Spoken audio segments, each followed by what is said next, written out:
Thank you for clicking on the video. Welcome back to the channel. I'm going to try to speak up because I don't have the mic on here again. My phone has to charge. So we're gonna project.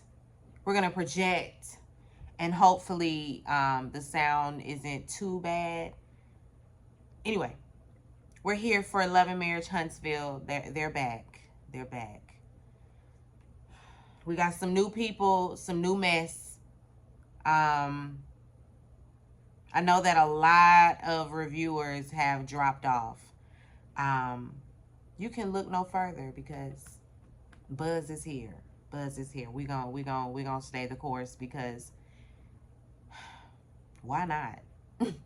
Why not? It's a shit show, you know? Why not? Anyway, Love and Marriage Huntsville season 8, episode 1. Arrested Development. So Martell was arrested, we all know, because of course on this show, everything that plays out on social media, we're going to rehash on the show. Martell was arrested. Stormy and Courtney are looking over, you know, the news, some of these court documents and all of that. Courtney doesn't feel like it's a domestic violence situation. He feels like it's leaning more towards, like, is this about some text messages? Like, what is this about? And he thinks that Mel is being vindictive. Mel is also having a conversation with her. Well, first she got to up the security because now that this news has come out and he got arrested and all of that, she don't know what he might do. He's unpredictable, and so she got to up security. They out there, you know, on the grounds. She's saying, I'm gonna need 2 back here, 1 back here. We're gonna need people over there on the west wing. You know, Mel is gonna do a lot. Anyway, back over there with Martell. He's sitting down with Marlene. I don't even want to rehash their whole situation because we already know what it gave. We already know what Marlene is going to do. She's not going to hold Martell accountable. Martell, you a good boy. You a good man, Martell. You a good father. You a good husband, too. You such a good boy. That's all Marlene gonna give. Why would she do that to you? Why would she have you arrested over some text messages, over this, over something so small? Mama, do you even really understand what it was that he did? Whether it was back in 2022 or not, because that's when she filed, but they just not coming to get his ass. But Martell, you know, he's also confused as to why he was arrested. She talking about some be a woman on your shit. No, excuse me, Marlene. Excuse me, girl. She is the problem. She is why he is the way he is. It is all her fault. I'm not even Martell got some, of course he's a grown man, and at some point you do better. You recognize your flaws and you change. However, when it is constantly reinforced by your mama,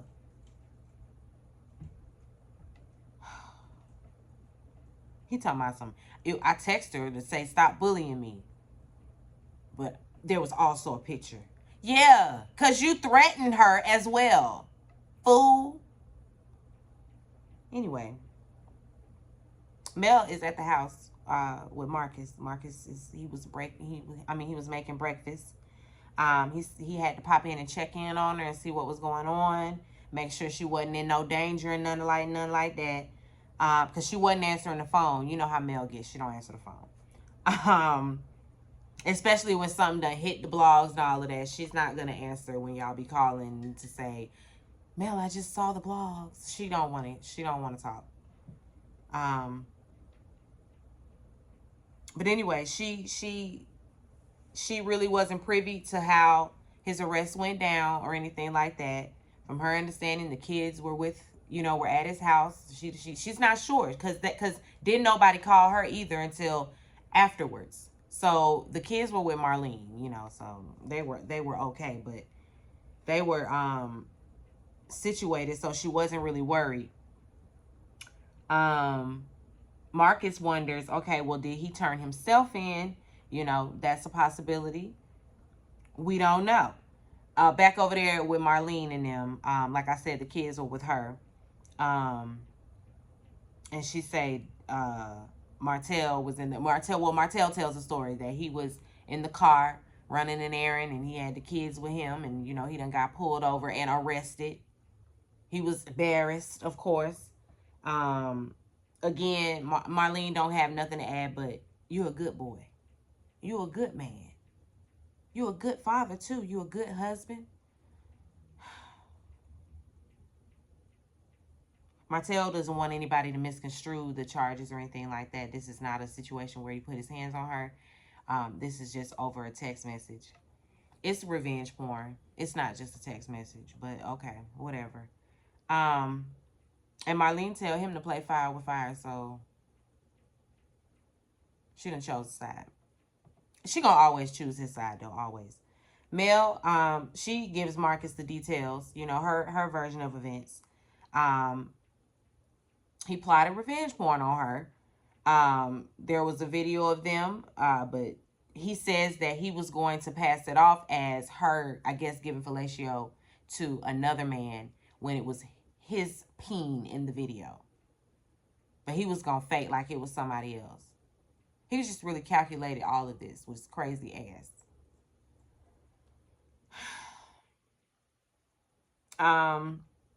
She gets a call from Carlos King. I don't know why Carlos felt like he needed to be all in the videos, all in the studio. That was in my Suge Knight voice. I don't know why. But he FaceTimed her to talk about his podcast, his live podcast that he's doing. She's going to be a guest, his first guest, and she's so honored. Whatever. The whole moment was unnecessary. I don't even know why we was doing it. Stormy, she goes see Miss Nell over there at the daycare.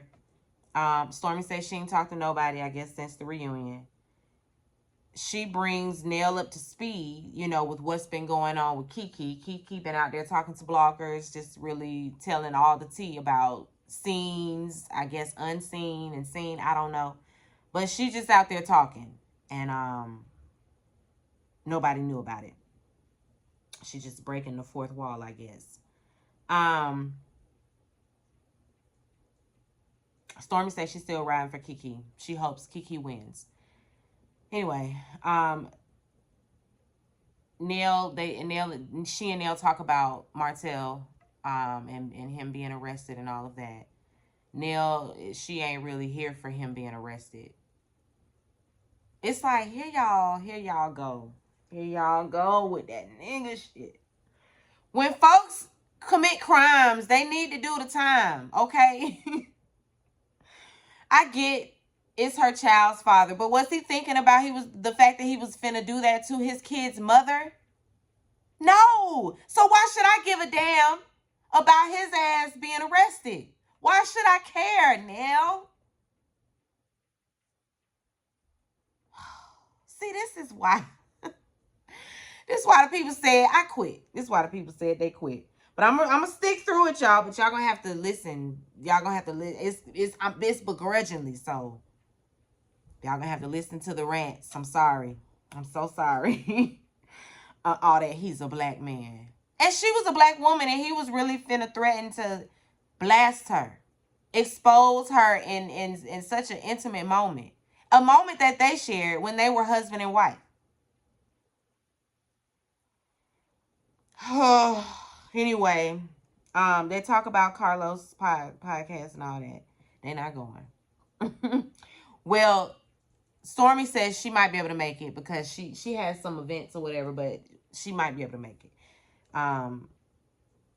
Nell, I don't think she's going. They talk about Destiny and this former and her former producer, Sonny, who is now married to Destiny's ex Moses. Now, is Moses the father of her child? Or was I think wasn't Moses the guy she got with after? Because Cause see, we don't know you, girl. So I mean, it's hard for me to keep up with your timeline because I don't know you like that. You just ain't shared shit. So I think that Moses is the man that she was with.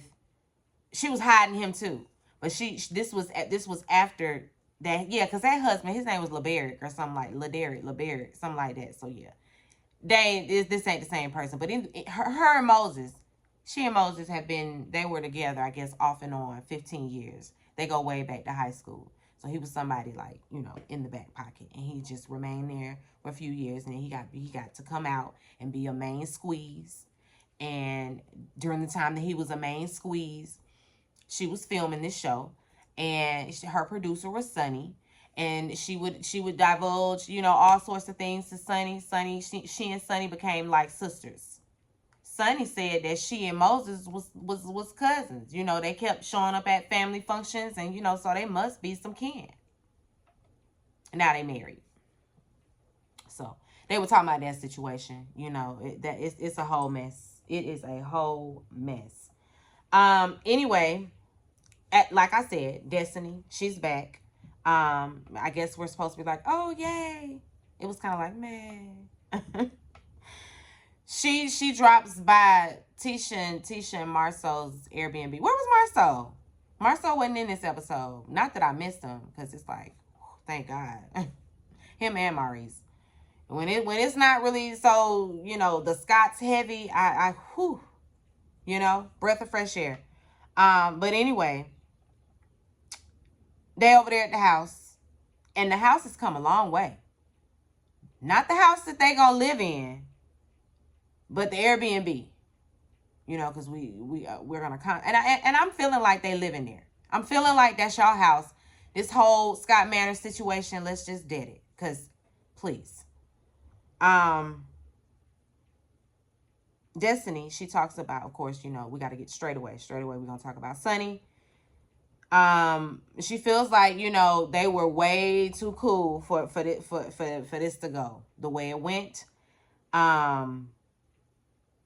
All the times that she shared vulnerable moments with her, like I said, she told Destiny that they were cousins. And it's just, like beyond girl code, like, this is unprofessional. You're my producer. Destiny says that Sunny called her, and kind of came clean on, she was very, unapologetic. She didn't really care like that. But she blocked her after that, and that's just that. And she's also not spoken to Moses. Tisha tells her, you're gonna have to have a conversation with both of them. You're gonna have to talk to them. Basically, you're gonna have to get that on film, sis. We're gonna have to get that conversation. They talk about the podcast. Of course, Destiny will not be there. Tisha, she will also not be there. She's avoiding the mellow meter. She don't want no parts because them fans are crazy. And they are. They're very intense. It's really not that deep. I've had a few of them slide into my comments every now and then, and it's like, calm down. Calm down. And watch your tone. Okay? Watch your tone. Shit. Anyway, let's go on to the podcast. Mel, I love her suit. It's definitely a Cruella DeVille. We love it. Black on one side, white on the other. She had a whole fur shawl. We love it. They get the show started. He crowns Mel prom queen because I guess during a conversation that they've had, she shared she didn't go to prom. And I wonder why. My husband didn't go to prom. And, well, he didn't go to prom because he didn't have like a connection to the people at the school or anything like that. He was like a transplant moving down from Boston and to Orlando. And so he didn't really have it wasn't like that. So he and his best friend, they could do without the friend that he made when he moved there. They're still friends to this day. But they ain't go. And I just felt like that was so lame. I was like, y'all so wet for that. Because I I can't stand them kids that go against the grain just for the hell of it. Because there's no reason. It's not like you a pregnant teen and you ain't go, nothing like that. Or, you know, you ain't have the money. You just somebody that was like, nah, I went to work. And, you know, I went to the parties afterwards. Oh, okay. Oh, you're so grown up and mature. Anyway, that's not I don't know if that's Mel situation or what, but Mel ain't go. And so he crowned her prom queen. Stormy did show up to the thing. She showed up to the function. She was there. Carlos gets into the fact that Mel says she never had an orgasm, you know. She says that she did enjoy some parts, you know, like, I mean, he was her husband. It was how many years? 14 years, something like that. So she enjoyed some of it, you know. But that's about it. I don't even know. I'm like, what we going? What we doing? This little podcast was whack. I'm sorry. I didn't enjoy it. I didn't enjoy the live podcast. And maybe it's because I didn't get the fullness of it yet. And, you know, we're just getting bits and pieces. But it's just like,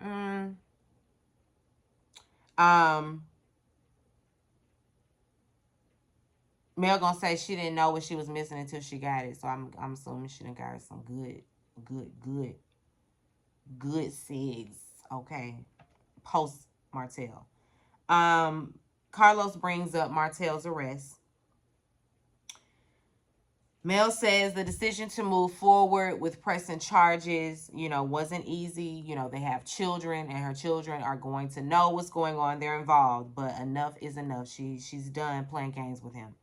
And she wishes that he would do some real intensive therapy, honestly. I do too. I'm with you on that. He really need to go sit down and do some therapy. Like, for real, not with a woman. Don't go sit up in no lady face thinking you can sweet talk her, because he does that. He's had therapists on this show, but they've been women. Anyway, Carlos changes the subject to Destiny and Sonny. This whole thing was just off-putting, messy, especially because it's coming from the shows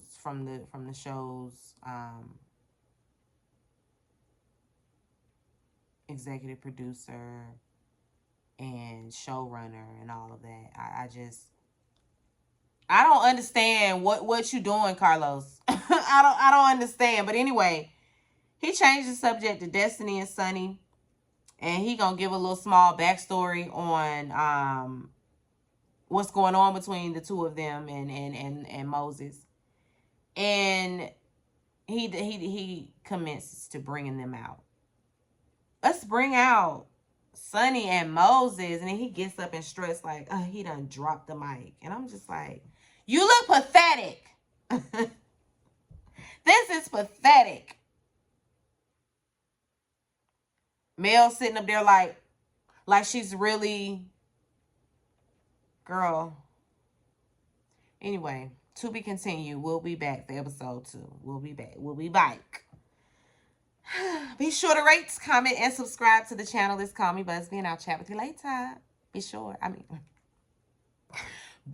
rate, comment, and subscribe to the channel, and I'll chat with you later. Peace and light.